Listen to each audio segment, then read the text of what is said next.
Hi everyone, welcome to the Lunar Review. I'm your host Vanessa.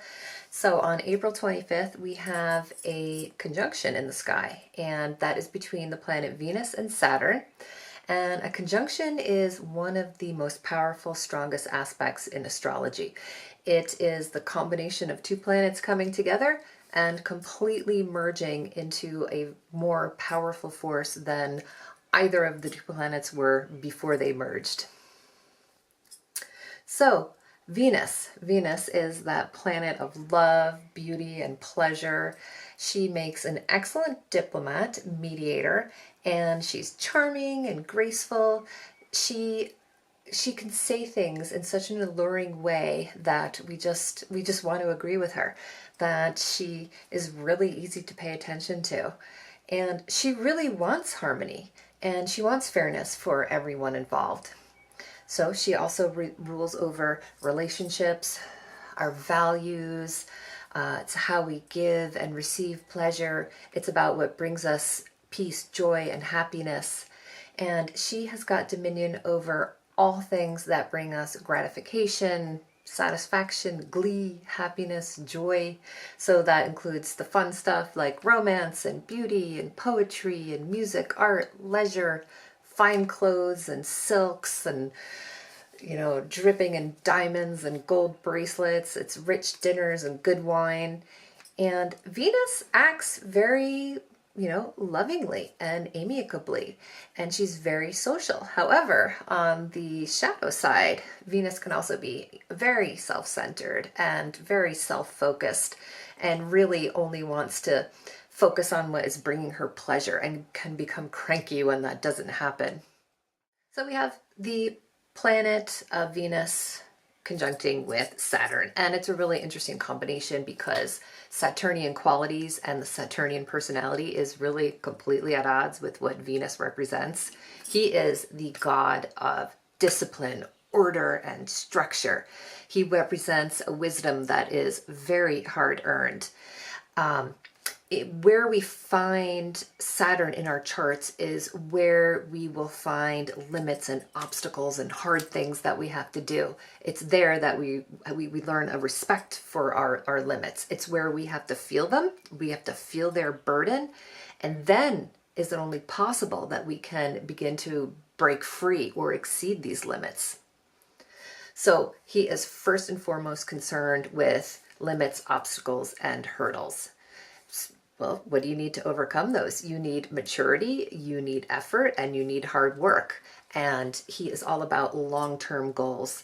Saturn wants to teach us how to grow, how to mature in order to keep the ambition and in order to reach the goal.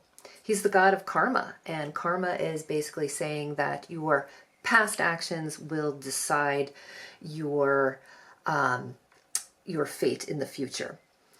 You reap what you sow. And with Saturn, his system is all too fair. It's so fair that it seems unfair.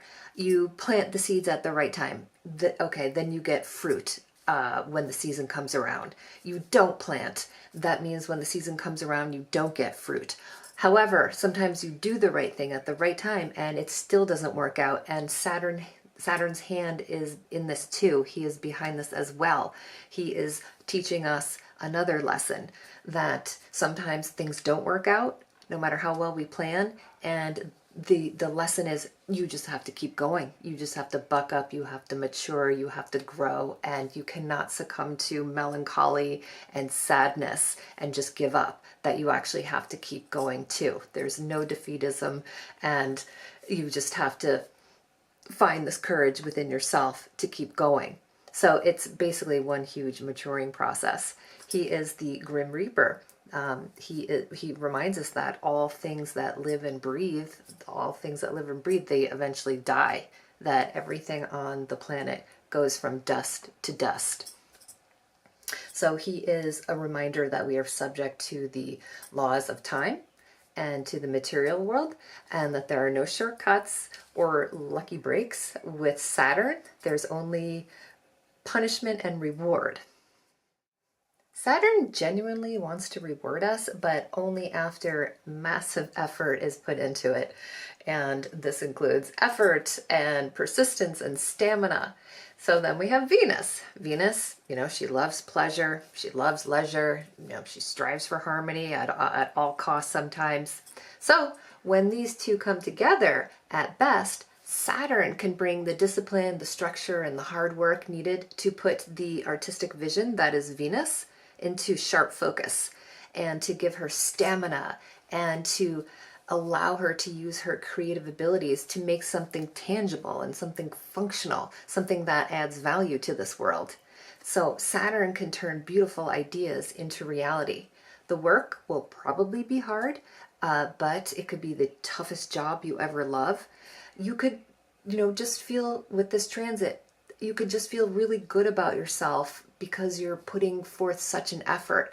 And especially if you have to do something that requires effort because there's resistance. So it's something that will demand just a little bit more out of you than you're comfortable with. And this is precisely when Saturn will reward you the most. However, Saturn is a harsh taskmaster, and very demanding.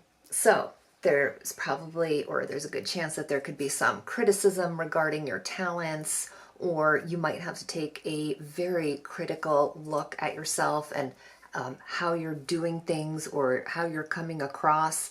You might be forced to evaluate your relationships because Venus is about relationships, and you might feel compelled to correct some imbalances. And in that process, you're probably not going to feel joyous, harmonious. It'll probably feel painful and difficult, but it's something that has got to be looked at. Saturn is also about bringing endings to things. And so this could mean that there is a literal ending to a relationship, or a relationship has to take a break. And as Saturn, he brings finality and closure to things. I mean, he is the Grim Reaper. So it could indicate that it's not that a relationship has to die, but it has to transform, that it has to reach a higher level of maturity in order to preserve itself. Maybe you're in a romantic relationship and the honeymoon's over, and damn, you're feeling it. And however, with this loss, this allows space for something new to develop and something more solid. Okay, it'll probably be less glamorous, but relationships are not all about pleasure and fun. That there's, even an element of survival in long-term relationships. I think anyone who's seen their parents grow old can attest to the fact that it becomes a matter of survival, one helping the other when the other is really weak or frail. You may have to take a really hard look at your finances. Venus rules our ability to accumulate wealth. She does represent wealth and comfort and luxury. So you might have to look at your spending habits. You might have to rein in your spending, or you might have to be very disciplined about saving up for something special that you want. Perhaps you want to enjoy more pleasurable things in life that cost, so you're just going to have to figure out a way to get it, or to work harder. Maybe you have to work harder so you can party harder. You might have to sacrifice one thing for another. And kind of in general, things might take more work, that you might need to put more effort in than normal. That again, with Saturn, nothing's going to magically happen. Saturn is serious, glum, even gloomy, and he's not diverted by bright, shiny things like Venus. So you might feel temporarily down or grapple with your own self-worth. And if there is an issue with any of your relationships or finances or self-value, this is going to be a really good opportunity to take some kind of effective and practical measures to right the situation. And remember that this aspect will soon be over, that, in a day or two after the 25th, that we will be feeling this a little bit less. So just carry on. Thank you so much for listening, and I will be back again.